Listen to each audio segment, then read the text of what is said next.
জানিয়ে দিব এই মুহূর্তে আমাদের হাতে এসেছে বাংলাদেশের গুরুত্বপূর্ণ আপডেট সংবাদের শিরোনাম। শুরুতেই থাকছে আওয়ামী লীগের বিষয়ে ডক্টর ইউনূসকে যা বললেন মার্কিন ৫ কংগ্রেসম্যান। এবারে জানিয়ে দিব মগবাজার ফ্লাইওভার থেকে বোমা নিক্ষেপ, নিহত ১। আরও থাকছে তারেক রহমানের স্বদেশ প্রত্যাবর্তন, নিরাপত্তায় থাকছে কয়েক স্তরে। এদিকে বিএনপি নেতার বসতঘরে দুর্বৃত্তদের আগুন, এবারে মারা গেলেন তার আরেক মেয়ে, ৯০% দগ্ধ স্মৃতি। সব শেষে জানিয়ে দিব তীব্র শীত উপেক্ষা করে জনসমুদ্রে পরিণত ৩০০ ফিট এলাকা। এতক্ষণ শুনছিলেন হাতে থাকা আপডেট সংবাদের শিরোনাম, এবারে বিস্তারিত। তবে তার আগে অনুরোধ রইল ভিডিওটিতে একটি লাইক এবং কমেন্ট করে জানিয়ে দিন ভিডিও সম্পর্কে আপনার মূল্যবান মতামত। আরও জানিয়ে দিন ভিডিওটি কোথা থেকে দেখছেন বা কোন জেলা থেকে দেখছেন। আওয়ামী লীগের বিষয়ে ডক্টর ইউনূসকে যা বললেন মার্কিন ৫ কংগ্রেসম্যান। বাংলাদেশে অবাধ, সুষ্ঠু ও অন্তর্ভুক্তিমূলক নির্বাচন নিশ্চিত করার আহ্বান জানিয়ে অন্তর্বর্তী সরকারের প্রধান উপদেষ্টা ডক্টর মুহাম্মদ ইউনূসের কাছে একটি আনুষ্ঠানিক চিঠি পাঠিয়েছেন মার্কিন পার্লামেন্টের নিম্নকক্ষ প্রতিনিধি পরিষদের ৫ প্রভাবশালী সদস্য। এই চিঠিতে তারা আওয়ামী লীগের কার্যক্রম নিষিদ্ধের সিদ্ধান্ত নিয়ে উদ্বেগ প্রকাশ করেছেন। দলটির রাজনৈতিক কার্যক্রম নিষিদ্ধের সিদ্ধান্ত পুনর্বিবেচনা করার আহ্বান জানিয়েছেন অন্তর্বর্তী সরকারের প্রতি। স্থানীয় সময় মঙ্গলবার হাউস ফরেন অ্যাফেয়ার্স কমিটির ওয়েবসাইটে মঙ্গলবার প্রকাশিত এক সংবাদ বিজ্ঞপ্তিতে তথ্য জানানো হয়। যুক্তরাষ্ট্রের হাউস ফরেন অ্যাফেয়ার্স কমিটির র্যাঙ্কিং মেম্বার প্রতিনিধি গ্রেগরি ডব্লিউ মিক্স, দক্ষিণ ও মধ্য এশিয়া বিষয়ক সাব কমিটির চেয়ারম্যান বিল হুইজেঙ্গা ও র্যাঙ্কিং মেম্বার সিডনি কামলেগার জোব প্রধান উপদেষ্টার কাছে এ বিষয়ে একটি চিঠি পাঠান। এতে আরও স্বাক্ষর করেন কংগ্রেস সদস্য জুলি জনসন ও টম শুওজি। এ চিঠিতে তারা বলেন, বাংলাদেশের বর্তমান জাতীয় সংকটের প্রেক্ষাপটে আগামী বছরের ফেব্রুয়ারিতে নির্বাচন আয়োজনের লক্ষ্যে অন্তর্বর্তী সরকারের দায়িত্ব গ্রহণে ডক্টর মুহাম্মদ ইউনূসের এগিয়ে আসাকে তারা স্বাগত জানান। নির্বাচনের বিষয়ে উল্লেখ করে তারা বলেন, অবাধ ও সুষ্ঠু নির্বাচন নিশ্চিত করতে এবং ব্যালটের মাধ্যমে শান্তিপূর্ণভাবে জনগণের মতামত প্রতিফলনের পরিবেশ তৈরিতে রাজনৈতিক মতাদর্শের সব পক্ষের সঙ্গে অন্তর্বর্তী সরকারের সহযোগিতা অত্যন্ত জরুরি। একই সঙ্গে তারা রাষ্ট্রীয় প্রতিষ্ঠানগুলোর নিরপেক্ষতা ও বিশ্বাসযোগ্যতা পুনঃপ্রতিষ্ঠায় প্রয়োজনীয় সংস্কার গ্রহণের গুরুত্ব তুলে ধরেন। তবে আশঙ্কা প্রকাশ করে কংগ্রেসম্যানরা বলেন, যদি সরকার রাজনৈতিক দলগুলোর কার্যক্রম স্থগিত করে অথবা ত্রুটিপূর্ণ আন্তর্জাতিক অপরাধ ট্রাইব্যুনাল পুনরায় চালু করে, তাহলে এসব লক্ষ্য অর্জন ব্যাহত হতে পারে। এ চিঠিতে সংগঠনের স্বাধীনতা এবং সম্মিলিত দায়ের পরিবর্তে ব্যক্তিগত ফৌজদারি দায়বদ্ধতার নীতি আন্তর্জাতিকভাবে স্বীকৃত মৌলিক মানবাধিকার বলে উল্লেখ করেন কংগ্রেস সদস্যরা।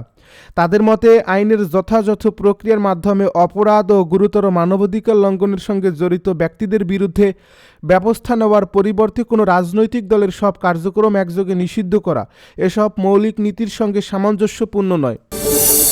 মগবাজার ফ্লাইওভার থেকে বোমা নিক্ষেপ, নিহত ১। মগবাজারে মুক্তিযোদ্ধা গলির সামনে ফ্লাইওভারের উপর থেকে বোমা নিক্ষেপের ঘটনা ঘটেছে। এতে সিয়াম ২০ নামে একজন নিহত হয়েছেন। বুধবার রাতে এ ঘটনা ঘটে। হাতিরঝিল থানার ভারপ্রাপ্ত কর্মকর্তা মোহাম্মদ গোলাম মর্তুজা জানান, বোমা নিক্ষেপের খবর পেয়েছি, ঘটনাস্থলে পুলিশ পাঠানো হয়েছে, বিস্তারিত পরে জানানো হবে। প্রত্যক্ষদর্শীরা জানান, হঠাৎ করে ফ্লাইওভারের ওপর থেকে কে বা কারা একটি বোমা নিক্ষেপ করে, যা এক যুবকের মাথায় পড়ে। এতে ঘটনাস্থলে তার মৃত্যু হয়। নিহত সিয়ামের বাবা বলেন, আমার ছেলে মোটর পার্টসের দোকানে কাজ করত। কাজ শেষে রাস্তা দিয়ে হাঁটার সময় তার উপর বোমাটি নিক্ষেপ করে। এতে ঘটনাস্থলে সিয়াম মারা যায়। পরে আইনশৃঙ্খলা বাহিনীর সদস্যরা ঘটনাস্থলে যায় এবং ঘটনাস্থল ঘিরে রাখে। বোম্ব ডিসপোজাল ইউনিটের সদস্যরাও সেখানে পৌঁছে আলামত সংগ্রহ করে। রমনা থানার উপপুলিশ কমিশনার মোহাম্মদ মাসুদ আলম ঘটনাস্থল পরিদর্শন করছেন। আলামত সংগ্রহ করা হয়েছে জানিয়ে তিনি কালবেলাকে বলেন, ফ্লাইওভার থেকে বোমাটি ফেললে ভিকটিমের মাথায় লাগে, সাথে সাথেই তিনি মারা গেছেন। কে বা কারাই নাশকতা ঘটিয়েছে তার অনুসন্ধান চলছে। তারেক রহমানের স্বদেশ প্রত্যাবর্তন, নিরাপত্তায় থাকছে কয়েক স্তর। দীর্ঘ ১৭ বছর পর বৃহস্পতিবার দেশে ফিরছেন বিএনপির ভারপ্রাপ্ত চেয়ারম্যান তারেক রহমান। তার স্বদেশ প্রত্যাবর্তন উপলক্ষে সরকারের পক্ষ থেকে সর্বোচ্চ নিরাপত্তা ব্যবস্থা নেওয়া হয়েছে। এছাড়া তারেক রহমানের জন্য দলের পক্ষ থেকেও নিরাপত্তা নেওয়া হয়েছে। এ ব্যাপারে স্বরাষ্ট্র উপদেষ্টা লেফটেন্যান্ট জেনারেল মোহাম্মদ জাহাঙ্গীর আলম চৌধুরী বলেছেন, 25 ডিসেম্বর তারেক রহমানের স্বদেশ প্রত্যাবর্তনকে ঘিরে রাজধানীতে সর্বোচ্চ নিরাপত্তা নিশ্চিত করা হবে। জাহাঙ্গীর আলম চৌধুরী বলেন, তারেক রহমানের দেশে নিরাপদ আগমন নিশ্চিত করার জন্য ইতিমধ্যেই প্রস্তুতি নেওয়া হয়েছে। স্বরাষ্ট্র উপদেষ্টা আরও বলেন, আইন প্রয়োগকারী সংস্থাগুলোকে সম্পূর্ণ সতর্ক ও সমন্বিত থাকার নির্দেশ দেওয়া হয়েছে। তারেক রহমানের নিরাপত্তার বিষয়ে বাসসের সঙ্গে আলাপকালে পুলিশের মহাপরিদর্শক মোহাম্মদ বাহারুল আলম বলেন, বিএনপির ভারপ্রাপ্ত চেয়ারম্যান তারেক রহমান একজন গুরুত্বপূর্ণ ব্যক্তি। তার সুরক্ষায় সর্বোচ্চ নিরাপত্তা ব্যবস্থা নেওয়া হয়েছে। আইনশৃঙ্খলা রক্ষাকারী বাহিনীর সদস্যরা পোশাকে ও সাদা পোশাকে মোতায়েন থাকবেন। এছাড়া বিএনপির পক্ষ থেকে তার ব্যক্তিগত নিরাপত্তা ব্যবস্থা রাখা হয়েছে। জানা গেছে, দেশে ফেরার পর তারেক রহমান যাতায়াতের সময় পাবেন পুলিশি পাহারা সহ বিশেষ নিরাপত্তা। এছাড়া তার বাসভবন ও অফিসে থাকবে নিরাপত্তা। উর্দিধারীদের পাশাপাশি সাদা পোশাকে গোয়েন্দারা তারেক রহমানের নিরাপত্তায় নিয়োজিত থাকবেন। পুলিশ সূত্রে জানা গেছে, তারেক রহমান বিমানবন্দর থেকে গুলশানে আসার পথে বিপুল সংখ্যক পুলিশ সদস্য মোতায়েন থাকবেন। এছাড়া নিরাপত্তায় মাঠে থাকবেন ঢাকা মহানগর পুলিশের সোয়াট টিমের সদস্যরা। ডিএমপি সূত্রে জানা গেছে, তারেক রহমানের স্বদেশ প্রত্যাবর্তনের দিন ঢাকা মহানগর জুড়ে সর্বোচ্চ নিরাপত্তা ব্যবস্থা গ্রহণ করা হবে। জানা গেছে, তারেক রহমান হযরত শাহজালাল আন্তর্জাতিক বিমানবন্দরে পা রাখার পর তাকে বহনকারী গাড়ির আগে পিছে পুলিশ প্রোটেকশন দেবে ঢাকা মহানগর পুলিশ। ইউনিফর্মধারী পুলিশের পাশাপাশি সাদা পোশাকেও ছদ্মবেশে গোয়েন্দারা তারেক রহমানের নিরাপত্তার দিকটি দেখভাল করবেন।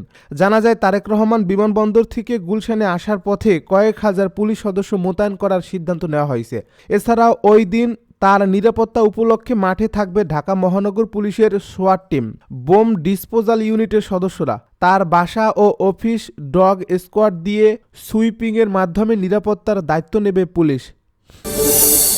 বিএনপি নেতার বসতঘরে দুর্বৃত্তের আগুন, মারা গেলেন 90% দগ্ধ স্মৃতি। লক্ষ্মীপুরে বিএনপি নেতার বসতঘরে দুর্বৃত্তদের আগুনে শিশু শিক্ষার্থী আয়েশা আক্তার বিনতির পর এবার মারা গেলেন তার বড় বোন সালমা আক্তার স্মৃতিও।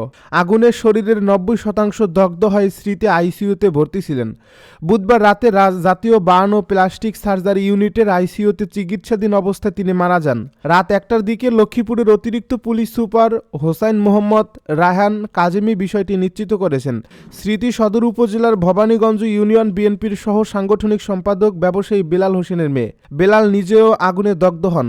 অভিযোগ রয়েছে, 19 ডিসেম্বর রাতে ভবানীগঞ্জের চরমনসা গ্রামের সুতারগুপ্তা এলাকায় দুর্বৃত্তরা বাইরে থেকে দরজায় তালা লাগিয়ে পেট্রোল ঢেলে বিএনপি নেতা বেলালের বসতঘরে আগুন লাগিয়ে দেয়। এতে আগুনে পুড়ে ঘর, আসবাবপত্রসহ তার ছোট মেয়ে আয়েশা মারা যায়।